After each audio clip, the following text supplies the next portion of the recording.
You're listening to the CD Baby CD Baby DIY Musician Podcast.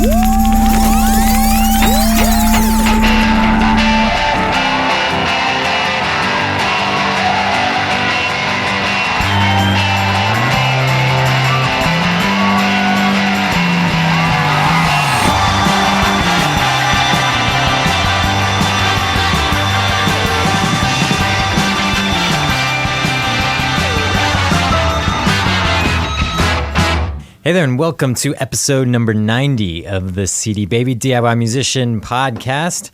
My name is Kevin, your host for the show, and joining me is Chris and Bolton. Hey guys. Howdy.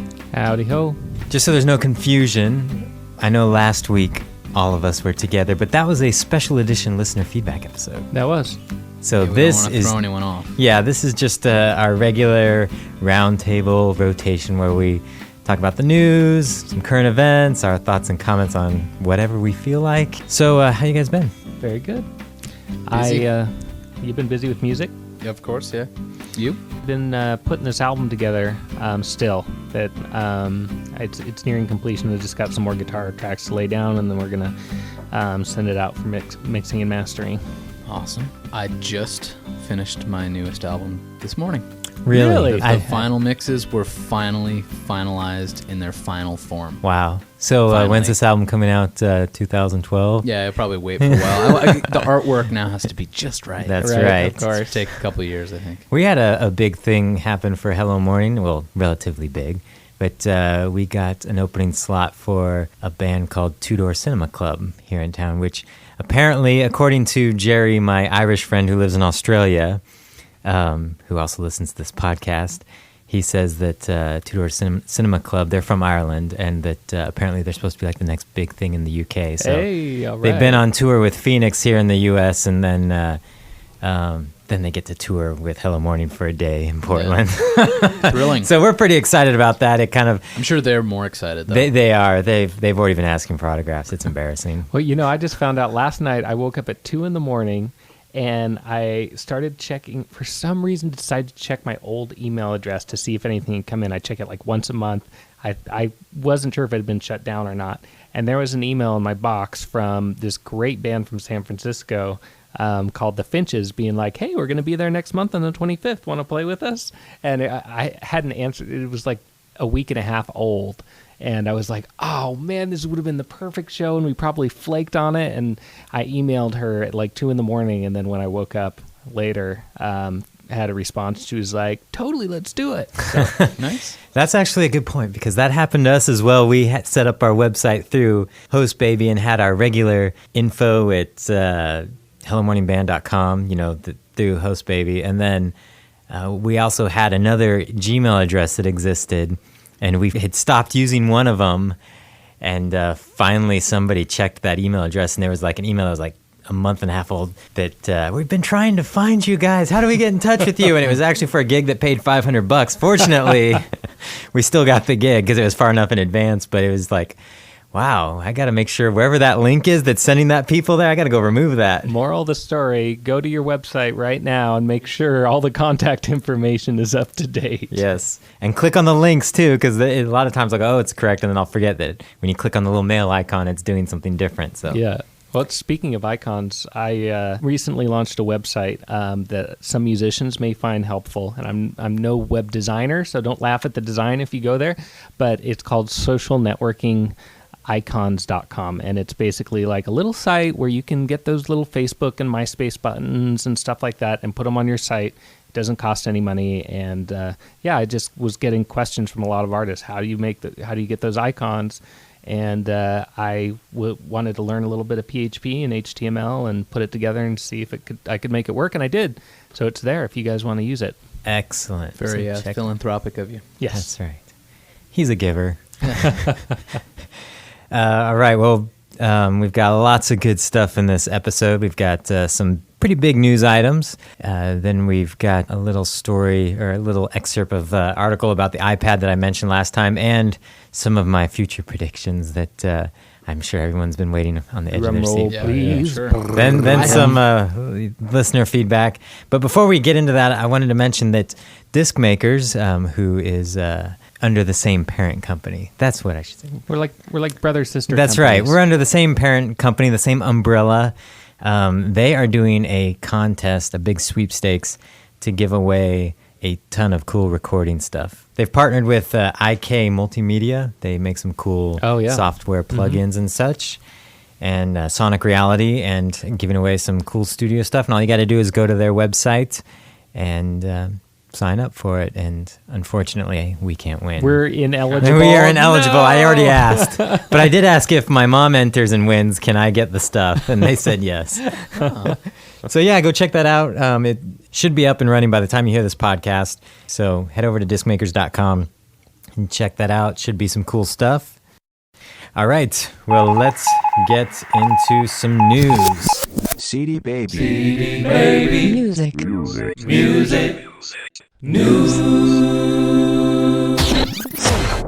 Well, there was lots of big Facebook news this week. At Facebook's F8 Developers Conference, Facebook CEO Mark Zuckerberg announced that Facebook is building a web where the default is social. He goes on to say the stream is ephemeral. It is there for a few hours and then it mostly floats away. Services don't understand the semantic connections between you and that restaurant you may like or the other product you like. Mark then proceeded to explain that with the new Facebook products they're rolling out, those connections can be made. Instead of the web being defined only by hyperlinks to the benefit of search engines like Google, Facebook wants to be defined by social connections, likes and dislikes, interests that are coded and machine readable. Our goal is to use the Open Graph, that's the new product they're launching, so people can have instantly social experiences wherever they go. Well, how will this Open Graph work? The new relationship between Pandora and Facebook will be an example as they become deeply integrated, according to an announcement at the same F8 Developer Conference. Using Facebook's new Open Graph protocol, Pandora will stream music directly through the social network platform from bands that fans have liked using Facebook buttons placed on other websites. Users can also see what kind of music their friends are liking as well. In his own statement, Pandora founder Tim Westergren said, "They have been working on making the service more social for some time. The idea behind today's update is to make it really easy to share your Pandora stations and music discoveries with your friends and vice versa," according to Westergren. To make sure this is truly easy for you, we've partnered with the experts at Facebook. Starting today, you can easily link your experience on Pandora with your friends on Facebook. This quickly brings your Facebook friend list into Pandora along with your Facebook profile. It quite literally puts a whole new face on Pandora. With all the Facebook talk, what's a Facebook fan worth? A company called Virtue has had their social media specialist do a little computation, and it turns out that on average, each fan is worth about $3.60 a year. It's important to understand that once you build that fan base, you want to make sure you're leveraging it, said Michael Strutton, Chief Product Officer at Virtue. In non-Facebook news, SoundExchange sent out checks for nearly $52 million to artists and rights holders in the first quarter of 2010, marking a 25% increase from any previous quarter. If you're not familiar with SoundExchange, they are a performance rights organization that collects royalties, statutory royalties from satellite radio, such as Sirius and XM, internet radio like Pandora, cable TV music channels, and similar platforms for streaming sound recordings. According to John L. Simpson, the executive director of SoundExchange, the jump came from an increase in satellite radio subscriptions caused by rising car sales, more radio stations streaming online, and the growth of Pandora and similar online music services. And that's all the news I had. Some big Facebook news. No iPad news. Well, we're going to talk about the iPad. Oh, okay. Right. There's the iPad thing's not news. But Facebook, to kind of understand what they're talking about, basically everywhere you go now, and there's some companies that have already done this that Facebook worked with in advance, like Pandora, to kind of set it up. Anywhere you go, you can have like buttons, and kind of your Facebook profile kind of lives with you on the web, and every site you visit, you kind of see what your friends have liked, and you can like, and it's pretty... So don't visit any pornographic sites and click like because Your friends will know. friends will but know. actually, that brings up a good point that I hadn't thought of. It's like, how integrated are they truly going to get it? Because, typically these social platforms stay relatively modest, at least from what I've seen. And you get to a point where you could get people accidentally sharing information. Not, they may care, they may not, but it also could be you start seeing information you didn't want to see. And Yeah. I think it could be really cool. Like, they're talking about Pandora being a total social experience, but in my opinion, they've set the stage for a competitor to come in and do something better, because as they kind of depart from just it being about this feed that you've kind of curated of just friends, that the whole point of Facebook's popularity was that MySpace became a pit of junk, and here's a way where I can actually just have conversation with the people I want to talk to. Now, the way, from my understanding how this could work, one of you could be on Amazon.com clicking like buttons next to every piece of product, and it just comes shooting down my feed, Chris's shopping spree at Amazon.com. They'll probably try to waylay that, but I feel like they're just setting themselves up. I mean, I like that they're integrating music, because there wasn't a whole lot of, music integration on Facebook, but I feel like they are starting to set themselves up to be another MySpace, to just have too many features, too many things going on, trying to be the whole web. I mean, every time a company tries to be the whole web, they fail. Well, they're really trying to take on Google, and there was some other details. I mean, if you're interested, there's lots of, all blogs, tech blogs writing about this stuff. And well, and there's just news like was today or yesterday that they changed their privacy policies again, and they're making Facebook information available to more people, and everyone's freaking out again. And that's part of the issue with this, why they've been tweaking their privacy policies. I'm sure they've been going back and forth with lawyers for months, with this being their plan. And so needing to share your information to make this work. Right. And I posted on Twitter and Facebook yesterday that Facebook's new plan is to use peer pressure to make me like everything on the web. Because basically that's, if you've noticed on Facebook now, when you go to a band's page or, any sort of profile page for a company, it'll tell you how many fans they have, but now it also tells you how many people that you're friends with like this same thing. Uh-huh. So that's kind of what they're hoping to do with the entire web. And it's pretty cool what, the couple of companies that they rolled out with, starting out with, I mentioned Pandora, but Levi's was another one. And so basically there was like buttons next to every product image, on their website. And that's where I'm like, well, this could get annoying. This could get annoying real fast if all, 200 of my friends go on the web and just start clicking buttons like crazy. Right. And I kind of like the way that StumbleUpon does it. I mean, they do, they rate, mainly just websites, but like when I'm logged into StumbleUpon and I go to Google, it gives me little stats on thumbs up and thumbs down next to each item. And that's not based on just my friends, it's based on the world, which in a way I think is kind of better to get a sort of a wider opinion. I mean, I guess just StumbleUpon users, but not just your friends, but sort of the community, Yeah, a larger community. What they're trying to do is do what Google did, where Google was like the destination on the web. That's what most people have as their homepage. They go there and they search everything. Now they want you, to be Facebook be kind of your thing, because that's how you have the social experience of the web. And I think, for what they want to do, it's the right step. I mean, that's part of, you become this behemoth. You have to keep moving forward. How do you keep dividing and conquering? And that's how they're going to do it. But at the same time, I think it leaves the door open for other people to, simplify. That must be such a sort of a daunting reality for social networks to know that like something could come up and just everyone could jump ship.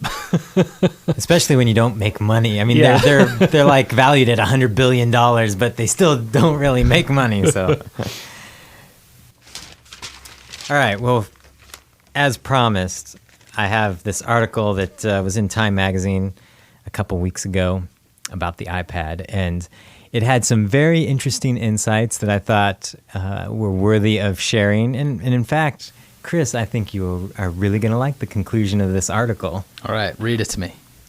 So the article is called Launchpad, It's Here, It's Hot, but What on Earth is the iPad For? And it's by Lev Grossman. I'm just going to read a couple excerpts. He says, you'll notice that it doesn't do anything your other devices don't, and in many cases, your other devices do those things better. The difference lies in what you can do with the iPad. You can pick it up, you can rest it in your lap, you can pass it around, you can leave it on a coffee table, you can tuck it in a bag, you can one-hand it while reading on the train. So he kind of sets that up, and I know a lot of people are listening probably rolling their eyes like, who cares, And that's kind of how I was, I think when I read this, I hadn't used one yet. I think after I read this article, I went to work and I got to see that thing, And he's right, it doesn't do anything better. And I think this is where a big key shift is coming. Well, I think it does do one thing better. Well, we'll get to that. You don't even know what I'm thinking. And then he goes on to say, nobody, not even Jobs by his own admission, is sure what consumers will use the iPad for, but I'm guessing it will be the first true home computer. Conventional PCs live in studies. Laptops make brief forays into the living room. The iPad will become the first whole house computer shared among an entire family, passed from hand to hand, roaming freely from living room to kitchen to bedroom at ease, tethered to nothing. It's not a revolution, but it's a real change, the kind of change you notice. And he finishes with this, which I thought was the most interesting thing, was the computer is the greatest all-purpose creativity tool since the pen.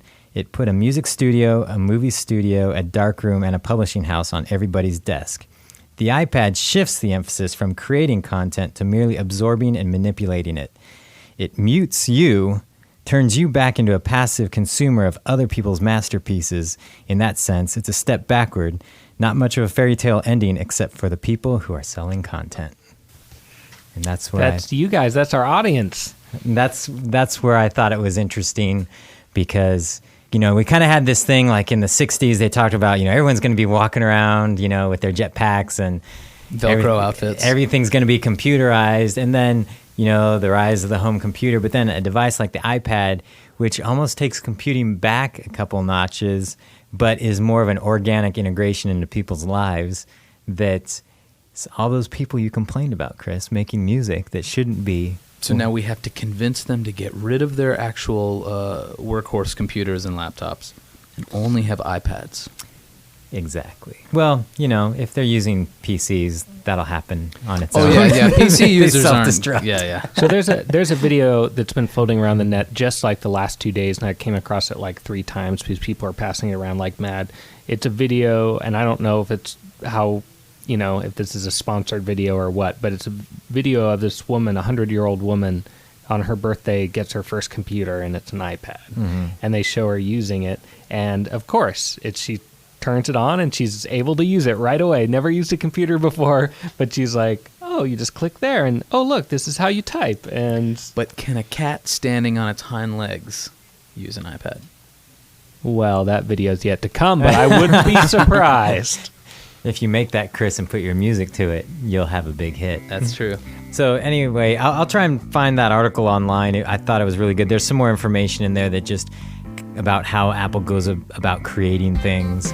And as, people are talking about innovation in the music industry, and we need to, find what's going to be next. And I thought it was just a really interesting article that, the reason why Apple has been so successful and kind of separated themselves from the rest of the computing world is because they pay so much attention to what the end user, what's a good end user experience. Right. And not necessarily even relying on, tell us what we should give you, but we're going to make something that just is so great to use, you're going to find a Yeah, it's like, what would you it. rather do? Like, move your mouse, put a cursor into a search box, type in YouTube, bring up the site, or just, like, reach out and touch YouTube and start playing videos, And it plays into a lot of the discussion going back and forth about, what was covered in the interview with Chris Anderson and Free.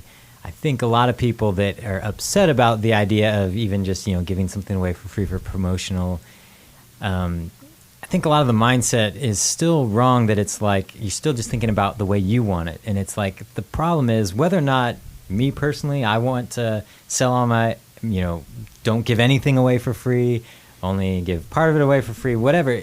You kind of have to look at what does the end user want and where is that going. Maybe there is like in computing, like if the iPad takes off and that becomes the standard, yes, there's a step back taken in computing world, but the end user is still getting exactly what they want. They want to check their email and surf the web.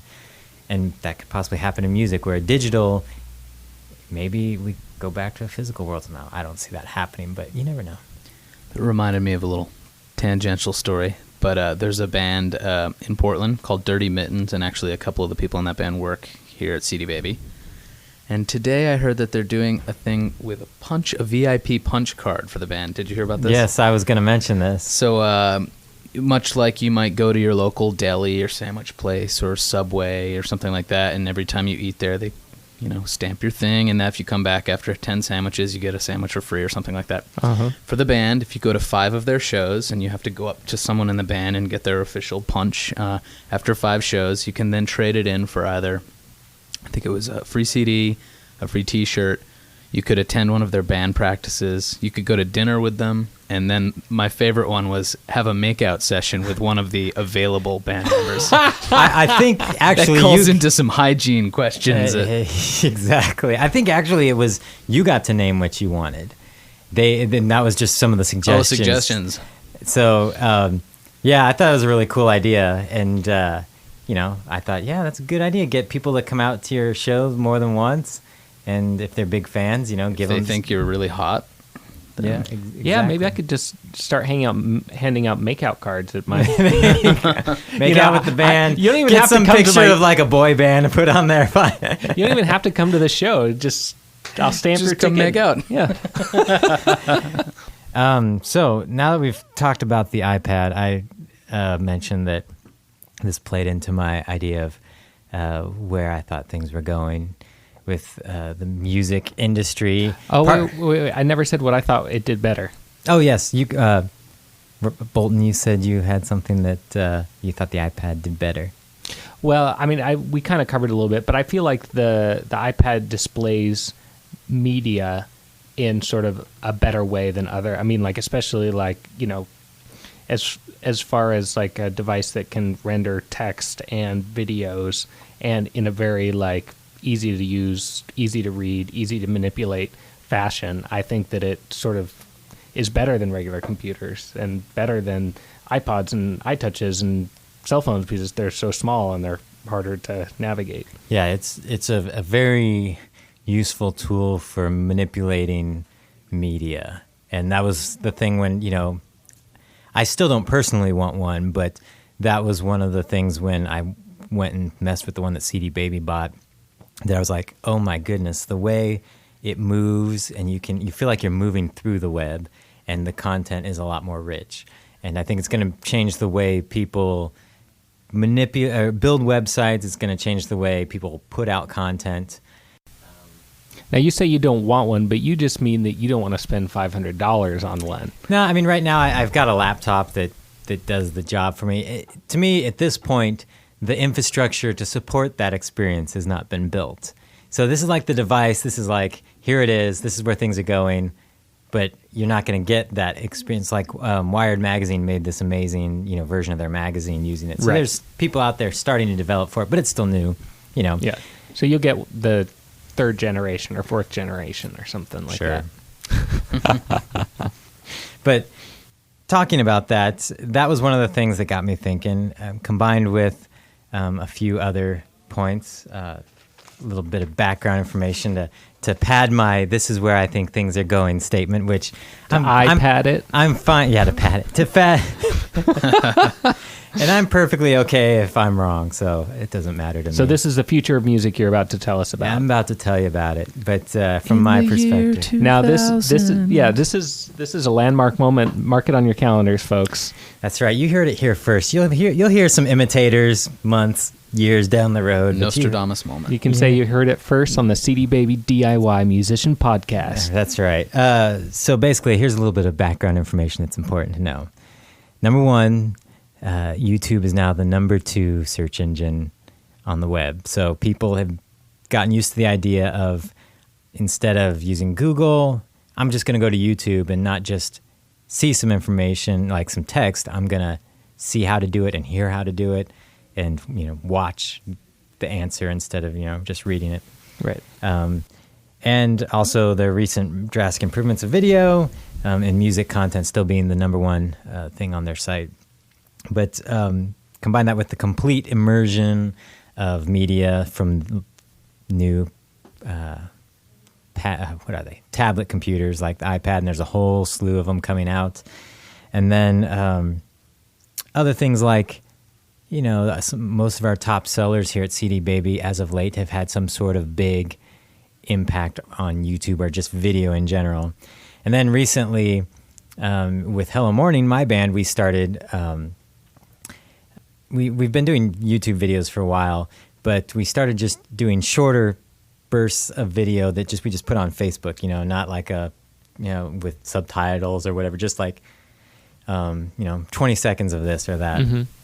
And one of the guys commented about how it was so much more engaging to hear us talk whatever we said, or just, see a little bit of us working and say something than just to read it. Yeah. Like traditionally. And so I thought, okay, we could argue all day long about how, what format you should be, participating in. And our friend wrote this outrageous blog post recently about, to stop selling CDs and just embrace digital. And I thought, why are we still arguing about that? Who cares? Embrace what your audience wants. Mm-hmm. And that's the point. And then I thought the future of music is not going to be a music format. It's not going to be, it's going to be all those things. We still have vinyl, we still have tapes, we still have CDs. They're all going to exist. They're just, varying degrees of how important they are, but your audience may prefer one or the other.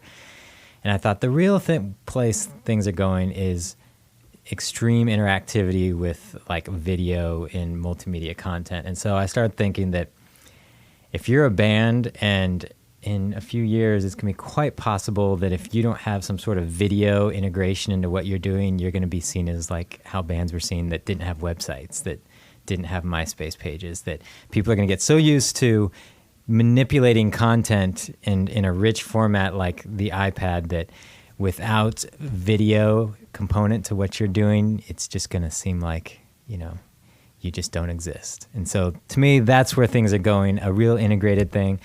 I'm sure that was a big letdown, but... you heard it here first. That's why if you are a band that's actively playing, trying to promote music, I think if you're not engaging in video in some fashion, you're really missing a big part of your audience, and not even that, you're not setting yourself up to engage the way people are going to be engaging with content in the near future. Coincidentally, the CD Baby DIY Musician podcast has just released its own branded DIY video camcorder.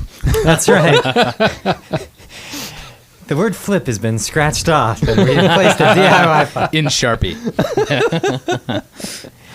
So anyway, that's my statement about it's not about, whether or not you're selling MP3s. And the other thing people tend to say a lot is it's going to be about direct to fan. And I thought, well, there's some cool tools emerging to sell direct to your fans, but indie music's always been a direct to fan proposition. When has it not been direct to fan? Right. Most people sell their CDs at their shows directly to their fans. Mm-hmm. So it's not like that's a revolutionary idea. There are some better tools and ways to track that and work that coming out. But, I think the thing is a lot of people talk about like it's digital now, it's direct to fan now. Like if you do that, suddenly you're going to start selling music. And still got to do all the stuff to make people interested. Yes, so. And I think the thing that, artists face, we talk about facing obscurity, the thing artists face the most, I think, is getting people interested and, talking about finding ways to, get them taking notice of you in all the glut. But, I think if you're interacting in video, it's so much more engaging. The devices now can handle it, and people are searching for just random stuff that they would normally use Google in YouTube and I'm sure other video services. And so that's where you should be. On YouTube. Not just YouTube, video everywhere. And it's not just music videos, it's just, I kind of look at it as like, just kind of like an ongoing reality show. As bad as that may sound to some people, but that's how much more engaging it is to see you, like working on a song and just say 2 lines about it than to say working on a new song. Right. Well, we sort of saw that the real world approach to the what was that band you interviewed early on in the podcast? Moving Rushmore. Moving Rushmore, right? Yeah, and it's hard, and I think that's where the fine it becomes, a fine line between making it a big production and making it part of what you do. Right. And I know that there's been some services that popped up a while back that never took off that were supposed to be doing video Twitter, and I'm not necessarily talking about that. And I mean, I don't want to watch videos of you going, I'm on the corner now. I'm over here now. Look at me Having here a now. good coffee. Yeah. But more of like the way people experience your music has a video component. And, it's not necessarily just music video, but just a video component to it. And that's where people are going to want to engage with music. And I think the people that are jumping into that full force first are going to reap the benefits. Obviously, there's lots of people doing things on YouTube and doing cool videos and seeing a lot of success. A lot of people finding success on YouTube, doing cover songs that way. But I think, that's a good way to get a bunch of people to check out your music. But as far as like an ongoing basis of keeping people fans and interested in what you're doing, I think that's going to be a big component. So I could be totally wrong, but I don't care if I'm wrong. The future of music is Jell-O. It is. I like it. I'm not jaded. I thought I was going to show up and have some big argument for your reveal, but I agree with you. Yeah. Damn it. The show's going to be so boring now. That's right.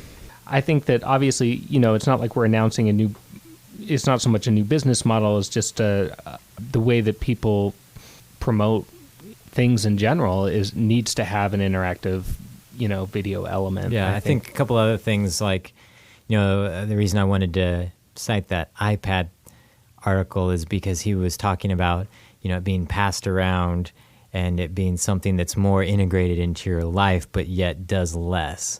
And it's kind of like this thing that, it's there and you can experience a very vast world of stuff, but it's, less cumbersome. And I think that that's going to be what people expect. I don't know, it's just going to be more of a multimedia environment, especially like you throw in like, I don't know if you saw the keynote for the OS 4.0 that they're making for the iPhone, which will also be on the iPad.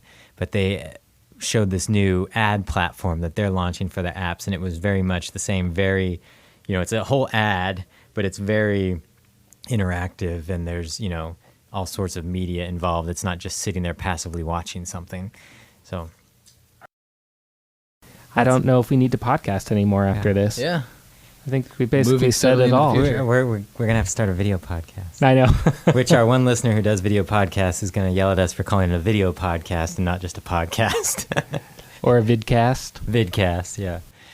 Now, and that's kind of actually one of the other reason why I was never interested in video podcast when we first started podcasting is because they were so the bandwidth is also another issue, and storage was another issue with video, and it's still kind of an issue, but the video podcasts out there are starting to get longer, where they used to be like a minute or 2 minutes, and now there's one that I subscribe to that's like 15 minutes, and it's like, okay, I'll start watching this because I don't want to, at the gym watch something that's a minute long.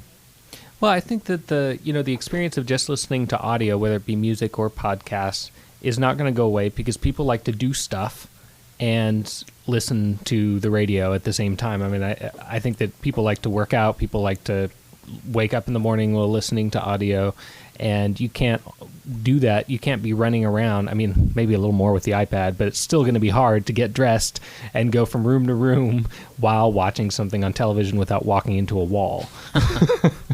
Yeah, I think it'll be like, there'll always be people, engaging in content that way because obviously, when you're talking about video, you got to have your eyes available. Yeah.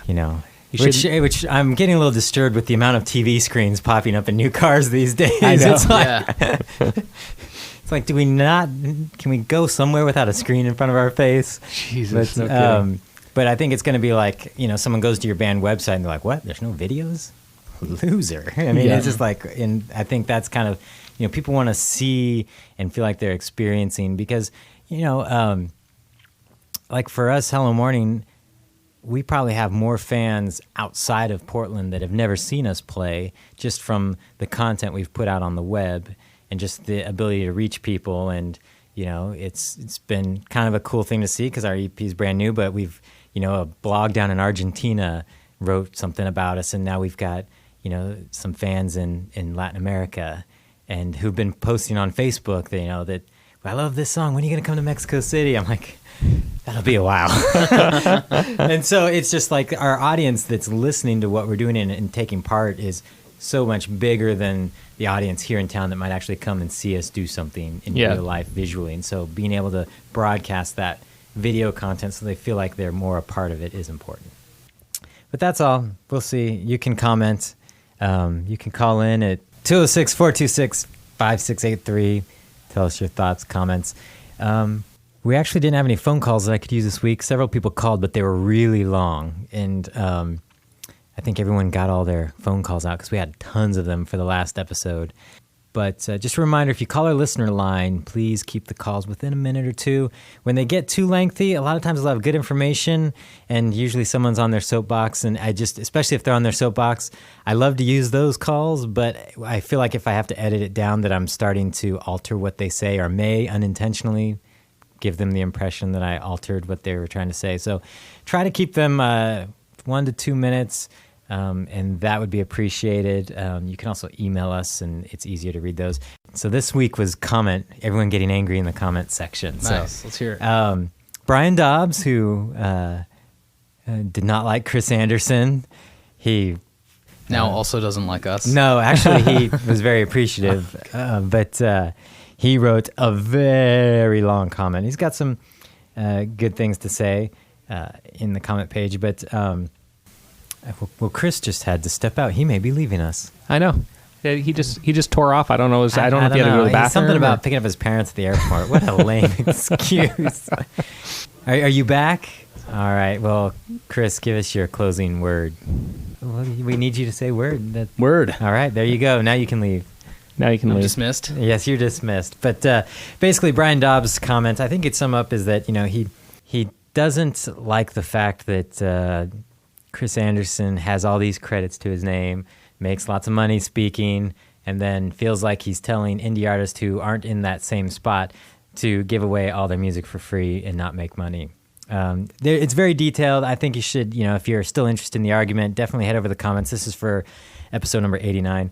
And I think, I understand where Brian's coming from, but where I still think that it kind of falls apart is Chris Anderson does not tell people to give everything away for free.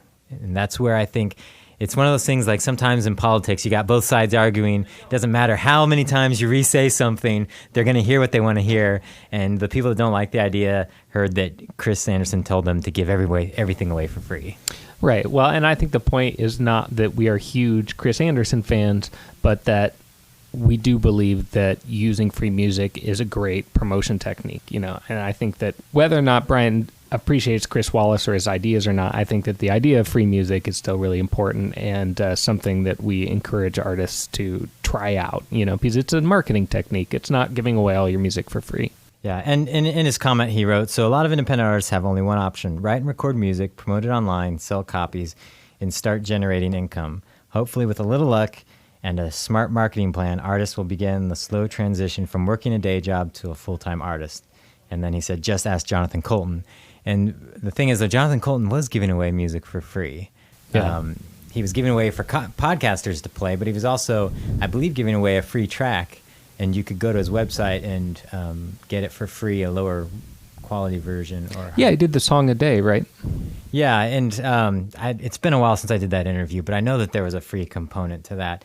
And he even quotes a blog article I wrote a while ago about I was responding to the argument a lot of the talking heads were making, saying that free music was going to be free across the board because basically they said so. That was kind of the argument they were making. And the point of my article was that the music industry's changed where the people that don't make the music don't have control of it. So they can't say what it's going to be. It's up to the artist to say what it's going to be. So if the artist wants to give it away for free, that's their choice. If they want to sell it, that's their choice as well. It's not going to be the decision of, the old school gatekeepers who decided, that it was going to be $15.99 for a CD. Right, exactly. And the artist got screwed, And that was the point of my argument. But Brian has some other interesting things to consider and mull over.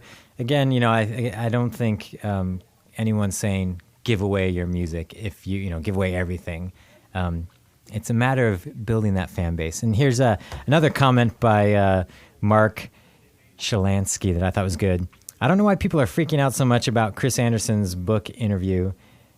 It seems to me he's trying to offer some solutions in the new reality of free. If you don't like it, don't do it. I don't like the idea of people downloading my stuff for free, but if they do it and I wind up with a fan, someone who's touched by my music, they may buy some of the hundreds of CDs clogging my apartment. Become a true fan who pre-orders a new CD or hosts a house concert. Usually I get those kinds of fans when they actually come to my shows. I mostly play jazz, and usually people are more moved by jazz when they see it in a live performance, where they can see people making decisions, see the looks on their faces. At shows, people are more likely to buy a CD or other merch before they leave because they're still in the mood, inspired, or you've been chatting with them and they like you. If we don't learn to live with free, what is the solution? Encoding MP3s with no pay, no play tags? They rarely work or are player-specific, like iTunes DRM used to be. Suing music fans, also very popular. Yeah. And he makes, I thought he made a lot of good points. It's not like he's saying, I'm just going to give it away. But he's saying, the reality is it's just, you got to address the mind shift in the music fan. And telling them, yelling at them is not going to make a difference. But again, we have artists here who sell CDs, and their main demographic wants CDs, and we've got a couple of them that will pay $20. Some big sellers that the CD's $20. Yeah. And it's just knowing what your demographic is want. And the free component idea is just to get new people into the fold to taste it, but you don't have to do it. So anyway, there's a lot of other good comments on the blog at cdbabypodcast.com. Definitely check them out, weigh in. There's some arguing back and forth. A little bit of sparks flying here and there. Yeah, there is. And actually, one of the older episodes got a lot of the Josh Rosenthal episode. We featured it in the CD Baby email this past week, and a lot of people going back and forth about that one as well. So it's a good place to air your frustrations. So, I think we've done it. I think we wrapped it up. Yeah, Chris left, and Chris just took off like a bat out of hell. I think that parents thing was a big excuse. So. He's getting on a plane. He's not picking anybody up at the airport. He's out of here. All right, well, that's going to do it. And again, we love to hear from you. You can call us at 206-426-5683. You can leave a comment in the comment section of the podcast blog at cdbabypodcast.com or email us at info@cdbabypodcast.com. We'll catch you later.